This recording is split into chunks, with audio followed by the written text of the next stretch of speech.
آپ کو بلانے کا آج مقصد یہی تھا کہ آپ سے جو نئی انفارمیشن ہے وہ ہم شیئر کر سکیں. اور جہاں میں نے اپنے لیڈرشپ کی بات کی, ہمارے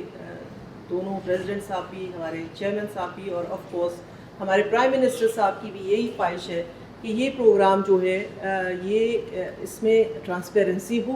کٹوتی نہ ہو, لوگوں کو پورے پیسے ملیں اور عزت اور احترام سے ملیں. تو اس وقت زیرو ٹالرنس ہے اس ادارے کی for any kind of miss appropriation یا جو بھی آپ اس کو کہہ لیں. اور ہم نے کافی لوگوں کے خلاف ایکشن بھی لیا ہے اور انشاءاللہ فیوچر میں لیتے بھی رہیں گے. لیکن چونکہ آپ لوگ جو ہیں اس ہماری پوری سوسائٹی کے آنکھیں بھی ہیں, آپ اس سوسائٹی کے کان بھی ہیں, آپ کو انفارمیشن پہلے ملتی ہے, تو ہمارے ساتھ بھی اگر آپ کو ایسی کوئی شکایت ہو تو ہم سے شیئر کریں تاکہ ہم اس کو بر وقت اس کا سدباب کر سکیں, بر وقت اس کو ایڈریس کر سکیں, اور جو بھی اگر لوگ رسپانسبل ہیں, چاہے وہ کہیں سے بھی ان کا تعلق ہے, ان کو جو ہے ان کے منطقی انجام تک پہنچا سکیں.